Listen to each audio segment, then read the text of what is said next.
kakintab, magandang hapon dyan, ay magandang gabi pala. Ito alas 9:05 ng gabi. So ito yung itsura ng alas 9 p.m.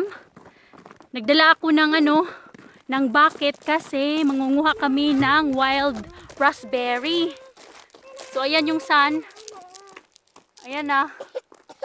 So nandun na sa kabila. Paano na yan? Sunset na. So ayan. Yung kasama ko yung dalawa kong anak, naglalaro sa sa Graba Road. At ito palang Graba Road mga kakintab ay end of the road na. Kaya walang traffic. Halos kami lang dito ang dumadaan. Tapos malapit lang din kami sa highway. Yang dyan doon. Highway na yan dyan. So hindi kami malayo sa highway, miles lang, tapos highway na 1.5 miles, tapos highway, pero end of the road na to, kaya kami lang nandito. Kaya safe ang mga bata maglaro dito, pero bantayan nga lang kasi minsan merong mga wild animals.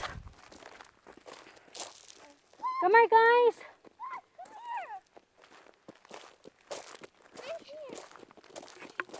So i-check ko kung meron bang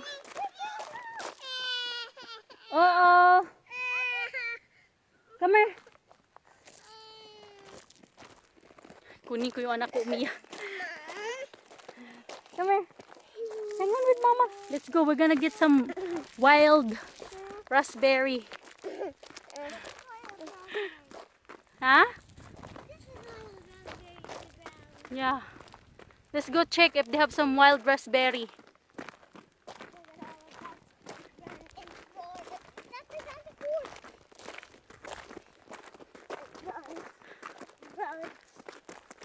Yan lang. So peaceful. Dami palang lamok. Come on. So, raspberry. Ayan, mga kakintab, raspberry. Yan, small bush na yan, raspberry. Pumupula-pula din. So, dito kami sa area na to.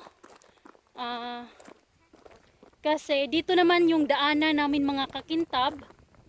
Ito yung daanan namin papunta sa aming bahay na ginagawa na new yard namin. Aray. So yan yung daanan namin mga kakintab. Ayan dyan, pero ayan pa, sobrang dami pang damo. Kailangan pang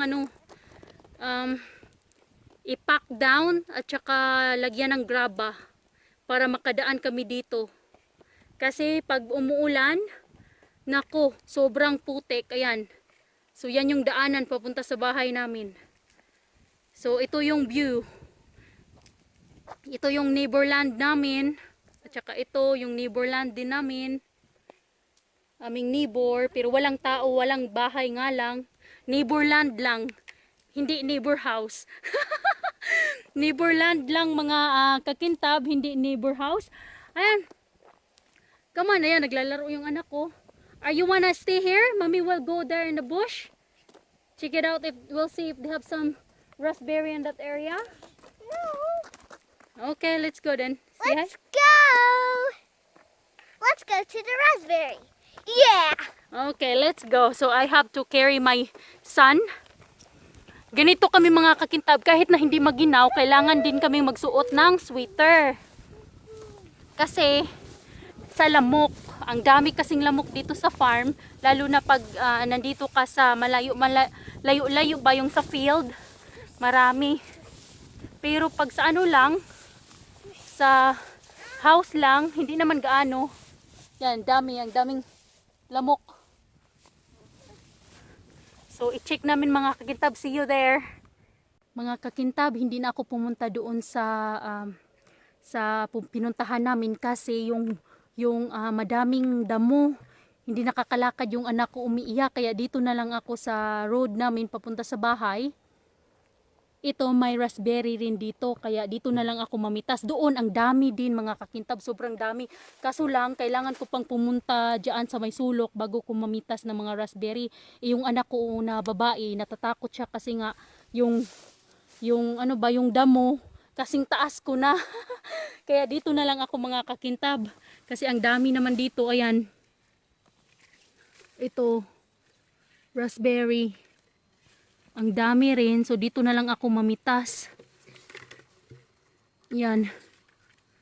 Yan siya. Lagay ko lang sa bucket, sa ice cream pail. Dami ding lamok.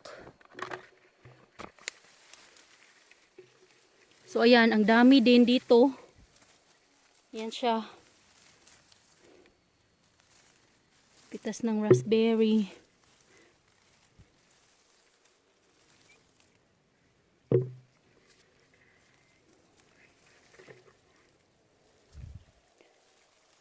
Yung raspberry doon sa kabila, sobrang laki ng mga raspberry doon. Kaso lang, yung anak ko natatakot.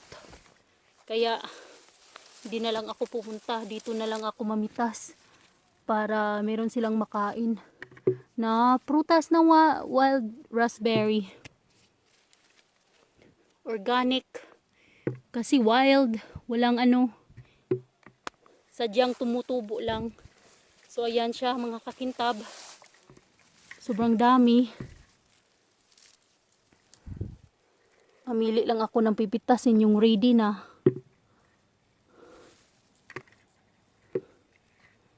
Doon sana sa kabila, ang dami doon. Kaso lang, natatakot yung anak ko na babae. So, yan, ang dami. Tingnan nyo, nagtatago lang sila.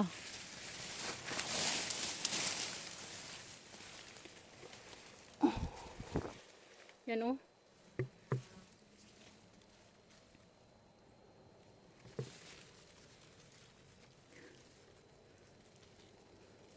Yan siya.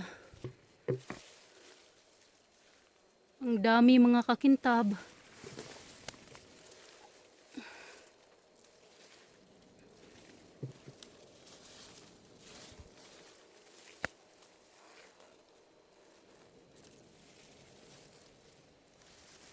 Yan. Ang dami. Ayan. Dami pa rin dito, oh. Pinipili ko lang yung malalaki na mga prutas. Yung malalaki ba mga kakintab? Yung malalaki na bunga ng raspberry. So, ayan. Ang dami pa. Kailangan mo lang tingnan-tingnan. Ayan. Ang dami rin dito. Ayan. So, yan lang mga kakintab. I-share ko lang sa inyo kung ano yung ginagawa namin dito sa bukid pag summertime. So, ganyan lang ang ginagawa namin. Namimitas ng mga wild. Ang dami. Pupunta ako doon sa kabila pag ako lang mag-isa. Mamitas ako doon para ipakain sa anak ko. Kasi ang lalaki ng mga raspberry doon. Pero dito na lang ako ngayon namitas. Kasi yung anak ko na babae, ayaw, natatakot siya. Ayan. Ang dami naman dito mga kakintab. Ayan. Marami naman din dito. Kaso lang maliliit. So, maraming salamat mga kakintab sa pag-watch sa aking video. Until next time, bye!